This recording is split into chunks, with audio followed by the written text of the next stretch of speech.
안녕하세요. 부의 반하다 부반TV 건강한 투자자 갱구닷 인사드리겠습니다. 반갑습니다. 네, 오늘 영상은 요즘 뉴스에 많이 나오는 내용인데요. 아래 공포가 온다. 뭐 경제 대공황이 온다. 뭐 경기 침체가 빠졌다. 뭐 이런 내용들을 많이 보셨을 텐데 저는 그 아래 공포가 뭔지 많이 궁금해 하실 것 같아서 좀 이해하시기 쉽게 설명해 드리기 위해서 영상 올리게 됐습니다. 일단 R이라고 하는 거는 영어로 리셉션이라는 단어예요. 이거는 경기 침체라는 뜻인데요. 경기 침체가 왔을 때 나와 무슨 상관이 있는지, 여러분 지금 시청자분들의 인생과 굉장히 뭐 경제나 나의 수입과 그 다음에 뭐 수입, 그리고 투자 활동 등에서 굉장히 상관이 많이 있는 부분이기 때문에 부자가 되고 싶으신 분들은 꼭 무조건 이 영상 보셨으면 좋겠습니다. 자, 영상 보시기 전에 좋아요, 구독 부탁드릴게요. 감사합니다. 자, 아까 말씀드린 것처럼 아래 공포는 영어 리셉션이라는 경기 침체란 뜻이라고 말씀드렸는데요. 자, 경기 침체가 왜 올까요? 자, 경기 침체라고 하는 거는 그 한 나라, 우리 한국으로 치면 우리나라의 경제가 안 좋아진다는 뜻이죠. 기업들이 투자를 잘 안 하고 또 개인들이 소비를 잘 안 하고 또 기업이 고용을 잘 하지 않고 그래서 소득이 감소하고 실업률이 증가하고 자, 이런 것들 여러 가지가 겹쳐서 경기 침체가 오는 건데요. 자, 그 경기 침체의 발단은 여기에 있습니다. 바로 채권을 좀 아셔야 될 필요가 있습니다. 채권을 좀 쉽게 설명드리면 국가나 그 다음에 뭐 지자체나 기업들이 회사를 운영할 때 꼭 필요한 게 있죠. 뭐가 필요하죠? 바로 돈이 필요하죠. 근데 이 국가도 마찬가지고 기업도 마찬가지고 돈이 많지가 않아요. 다 빚으로 대출로 운영을 하고 있는 곳들이 많죠. 근데 이 돈을 은행이나 이런 데서 빌릴 수도 있지만 이 개인에게 일반 개인에게 빌리고 나중에 원금과 이자를 돌려주는 것을 채권이라고 합니다. 이 채권에는 기간이 있어요. 만기가 긴 장기 채권이 있고 만기가 짧은 단기 채권이 있어요. 그럼 이 단기와 장기 중에 어떤 게 이자가 더 높을까요? 네, 조금만 생각해 보시면 아실 텐데 장기 채권의 이자가 더 높습니다. 왜냐면 내가 돈을 빌려줬어요. 근데 막 10년, 20년 이렇게 만기가 길어요. 그럼 내 돈이 그만큼 10년, 20년 묶이는 거잖아요. 그만큼 나는 리스크를 많이 감당을 해야 되기 때문에 거기에 대한 이자가 높을 수밖에 없어요. 근데 단기 채권은 짧은 기간에 돈을 빌려주고 이자를 받는 거기 때문에 장기보다는 이자가 낮을 수밖에 없습니다. 근데 이 아래 공포라고 하는 거는 바로 이 장기 채권 이자와 단기 채권 이자가 역전되는 형상을 아래 공포라고 합니다. 그러면 왜 만기가 긴 장기 채권 이자가 금리가 더 내려갈까요? 바로 경기가 안 좋아질 거라는 분위기가 많아지기 때문입니다. 지금 뉴스에 보면 뭐 수출이 계속 감소하고 있다, 뭐 소비가 줄어들고 있다, 뭐 실업률이 높아진다, 이런 뉴스들이 많이 나오잖아요. 자, 이런 걸 접하게 되면, 향후에 경기가 안 좋아질 거라는 분위기가 많아지게 됩니다. 자, 이렇게 되면 우리 한국은행이나 미국의 연준이나 이런 데에서는 경제를 살리기 위해서 금리를 내리겠죠. 자, 이때 금리를 내리면 가장 먼저 단기 채권의 금리가 내려갑니다. 근데 단기 채권 금리가 내려가면 그만큼 수익률이 떨어지니까 메리트가 없어지겠죠. 자, 이러다 보니 금리가 높은 장기 채권에 돈이 몰리게 돼요. 이 장기 채권으로 돈이 몰리면 그만큼 수요가 장기 쪽에 많아진다는 뜻이잖아요. 자, 뭐든지 수요와 공급에서 수요자가 많아지면 이 장기 채권의 이자는 내려갈 수밖에 없습니다.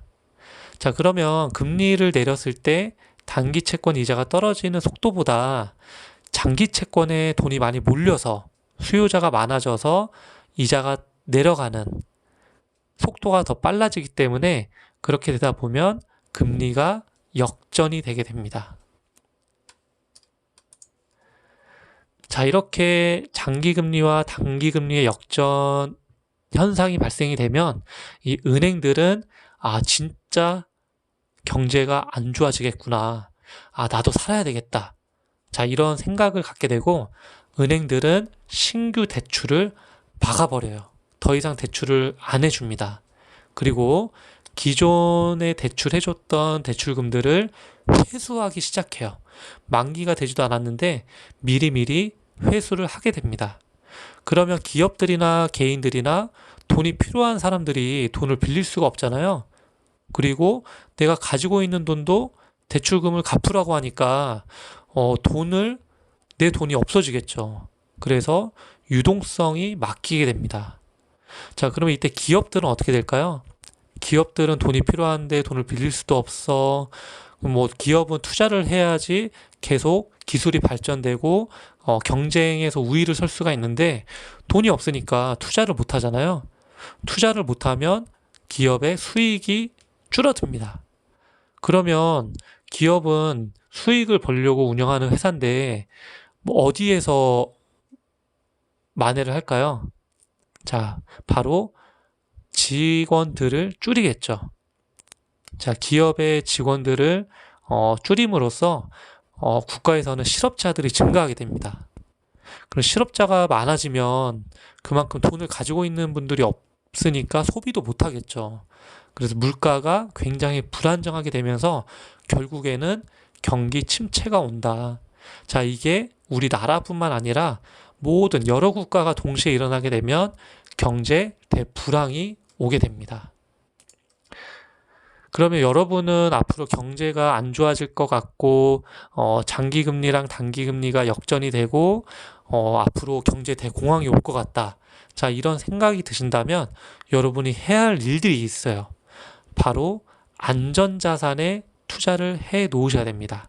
자, 안전자산이라고 하는 거는 바로 현금이 아니라 금, 그 다음에 은, 유가, 이런 것들. 경제가 안 좋을 때 반사이익을 얻을 수 있는 그런 자산들에 투자를 해주시고 한 군데에만 투자하지 마시고 분산 투자를 해서 리스크 관리를 하셔야 됩니다. 그랬을 때 경기 침체가 오더라도 나의 자산을 안전하게 지킬 수 있는 그런 현상을 내 돈을 지킬 수가 있으신 거죠. 근데 경기 침체가 오려면 장단기 금리가 역전이 되더라도 이 두 가지가 선행이 돼야 돼요. 자, 그 전에 버블이라고 하죠. 과잉 투자, 부동산이나 주식이나 기업들이 투자할 때 내가 생각했던 것 이상으로 과잉 투자가 되는 건지를 보셔야 됩니다. 그리고 연준의 금리가 인상이 돼야 돼요. 금리가 인상이 됐는데도 불구하고 장기금리와 단기금리가 역전이 되면 이 두 가지 조건이 일치했을 때에는 더 경제 대공황이 올 확률이 높다. 근데 지금 우리나 미국이나 금리가 어떻게 되고 있죠? 바로 계속 인하하고 있잖아요. 금리를 인하하고 있기 때문에 그 시그널에서 두 번째는 해당이 되지가 않는다. 그리고 과잉 투자 같은 경우도 부동산에는 좀 과열이 있을 수가 있지만 우리 한국 전체로 보면 지방은 부동산 가격이 많이 떨어지고 있잖아요. 그래서 서울 쪽만, 경기도 쪽만 일부 올라가고 있는데 전체적으로 보면 부동산도 버블은 아니다. 그리고 주식 같은 경우도 주가를 보면 현재 몇 년째 주가가 고점을 돌파를 못하고 있어요. 그리고 2018년도, 19년도에는 주가가 굉장히 많이 떨어졌습니다. 그래서 과잉 투자가 되고 있는 것도 아니고, 그리고 금리도 현재 인상하는 시기도 아니기 때문에 이 아래 공포는 실제로 오지 않을 가능성이 높다라고 생각하셔도 될 것 같아요. 자, 이 아래 공포와 경기 침체가 왔을 때 여러분이 어떻게 해야 될지, 그리고 실제로 이 아래 공포가 오려면은 두 가지가 선행이 돼야 되는지 알아봤는데요. 어떻게 좀 도움이 많이 되셨나요? 네. 그러면 도움 되셨다면 좋아요, 구독 다시 한번 부탁드리고요. 좋은 하루 되세요. 감사합니다.